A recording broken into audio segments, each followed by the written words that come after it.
السلام عليكم خوتي خواتاتي، مرحبا بكم في فيديو جديد. اليوم البنات فيديو ديالنا غنشارك معكم هاد الرغيفات اللي كيجيو غزالين ورائعين الصراحه. القرمشه ديالهم تسمعوها من راس الدرب. المهم البنات بعلنا غادي نوريكم القرمشه ديالها باش تصدقوا يا البنات. المهم القرمشه ديالها هنايا كنوريكم كيفاش كتسمع القرمشه ديالها. ودابا البنات تبعوا معايا المقادير وطريقه التحضير. هنا عندي الدقيق البنات، الدقيق الفورس اللي تيكون ممتاز، وعندي هنا معلقه ديال السنيده، عندي غندير معلقه ديال الماء الزهر، وعندي هنا سميتو هاد الفانيليا هادي يعني الفاني، وعندي هنا مليحه، وكنخلط بالماء البنات، يعني كندير الملحه وديك العواشق ديال السنيده وصافي. هادشي اللي كاين البنات. المهم راه كنصور غير بايد ديال سميتو بايد، وكندير معكم بايد. المهم غادي نعبر هذه حيت ماشي الشاشيه كامله كنت دايره منها، وهنا البنات عبرت هادشي اللي لقيت فيها. غادي نديرو كافيين يا البنات، وغادي نضيف حتى معلقه ديال الماء الزهر، ونخلط بالماء العادي يعني الماء دافي وصافي يا البنات. هنا غادي نحيد الكاميرا وغادي نكب الماء الزهر كما كتشوفوا، ملعقه ديال الماء الزهر، وغادي نخلط العجين اللي عندي البنات. عجينه المسمن وصافي، فحال العجينه ديال المسمن غير هي مختلفه، فيها الماء الزهر وفيها الفانيليا البنات. المهم غادي نخلط كل شيء البنات ونخليها ترتاح واحد شويه. هنا البنات كنكور فيهم بحال كصغيورين. لا بغيتوا الحجم كبير ديروا كبير، بغيتوا الحجم صغير قد ما انا درتهم ديروهم نتوما، يعني كنديرهم غير صغيورين. غنخليهم يرتاحوا في سطح العمل، وعاد باش غادي نحولهم عند البوطه ونبدا نطيبها البنات. يعني غادي نعطيكم واحد الطريقه اللي تتكون سهله ودغيا. غادي نطيبوا الرغيف ديالنا البنات في الدقيقه الاخيره، يجي عندك شي ضيف البنات وتكونوا نتوما مزروبين. يعني هاد الرغيفات يهنيوكم البنات. هنا درتها البنات جوج ديال المقالي كما كتشوفوا، يعني مباشره كنخدم بهم بجوجه البنات. كنخدم هنا وكنخدم هنا. هنا كان بعد ما ترخات العجينه، هنا كنقرص هنا الخبيزه ديالي. هنا راه كما كتشوفوا راهم تيتحمروا في الزيت، وهنا كندير لهم هاد نص طيبه البنات باش هكا ما نتعطلش، يعني دغيا يطيبوا ليا وما يبقاوش معجنين ليا من الداخل البنات. كاينه واحد الطريقه اخرى ولكن شويه كاينه اللي غتجي شويه صعيبه. انا كنطيبهم في المقله، كنلوح الخبزه في المقله ديال الزيت هكايا، ومن بعد البنات ملي كتشد ليا الخبزه كنتنيها على 4 وكتجي نفس الطريقه. غير هي كاينين الاخوات اللي ما يقدروش، كاين اللي غتجي صعيبه شويه في الزيت وما تبغيش تلواليه. يعني هاد الطريقه درتها ساهله، يعني تديري نص طيبه تمايه في المقله، وفي نفس الوقت راك تطيبي في الزيت وكيتحمروا. ما نقول لكمش البنات، راكم سمعتوا في الاول القرمشه ديالها وكيجيو.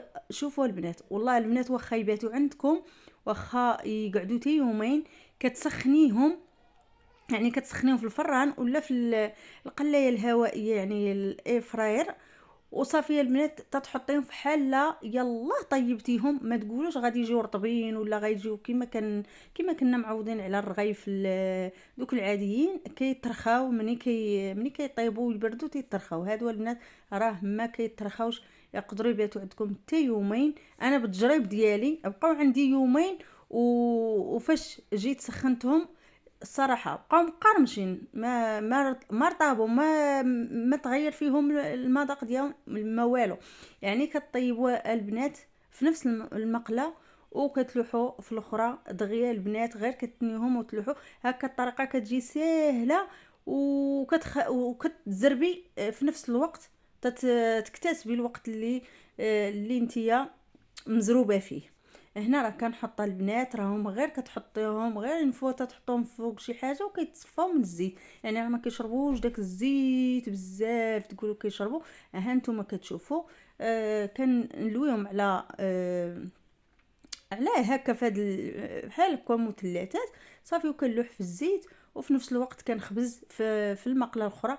يعني المقله الاخرى البنات ما كنعطلهمش، غير كتشد الخبز القريصه وكنقلبها على الوجه وكنحطها، يعني باش هكا ما تجيكش حتى معجنه. الا تنيتيهم هكا عجينه ما تجيكمش معجنه. انا الطريقه كاينه طريقه اخرى اللي كندير، كنلوح الخبزه كيما كنلوحها في الاخرى ناشفه ما فيهاش الزيت، كنلوحها في الزيت ديريكت، ومن بعد كنخدم فوق الزيت كنخدم بها. يعني كنلوح فوقها الزيت تتنفخ وكنلويها على تلويها الجهه الاخرى ونتنيها تتعطيني هذا الشكل هذا.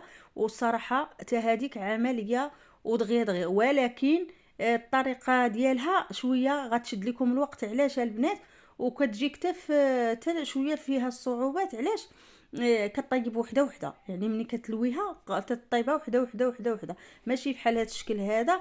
يعني كتديري هكا تستغلي هذيك المقله كديري فيها 4 الخبيزات بحال هكا. الاخرى لا، يعني ملي كتلوحيها هكا قرصه وكتخدميها في وسط المقله بوحدها، يعني كتبقى طيب بوحدها، يعني ما غاديش تلوحي وحده اخرى وتنيها. المهم كنتابع الطريقه بحال هكا البنات، كنرقق الخبيزه ديالي كنرققها، يعني كتولي رقيقه عندي. شوفوا هانتوما العجينه راه طرخات، يعني كنرققها وكنلوحها في المقله غير تشد ليا. ماشي مشكل البنات تشرق ليكم ولا تقب ليكم، راه ماشي مشكل، يعني راه مازال تابعه غادي تنيوها ما تيبان حتى حاجه. المهم كنلوحها غير كتشد راسها شويه وكنقلبها الجهه الاخرى حتى هي صافي وكنحطها. هانتوما كتشوفوا بنتي هنا اللي شاده لي الكاميرا، حيت كان يدي فيهم الزيت. المهم كما كتشوفوا هنا مع الروينه هنا ما كاينش فين نوقف هذيك السبوره ديال فوق سطح العمل. المهم كما كتشوفوا هانتوما صافي وكنحط حدايا في نفس اللحظه كنتنيهم ونحطهم. هانتوما شوفوا كيفاش دايرين منفوخين مطيبزين. القرمشه ديالها البنات كتسمع من راس الدرب، خلاوها اللي قالوا من راس الدرب. هنا البنات الطبق ديالنا بعد ما زيناه زينو باش ما بغيتوها البنات. انا عندي هنايا هاد البيستاج الكذاب البنات، الصراحه البنات كيعتق.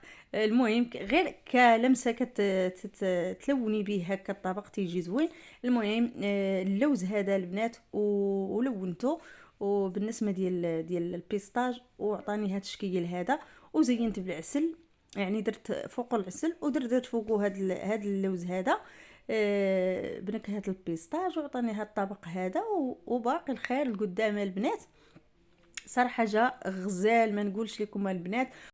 وهنا شاركت معكم البنات وحده باش تشوفوا القرمشه ديالها وتشوفوا المصداقيه ديال الوصفه. المهم سمعوا والى اللقاء.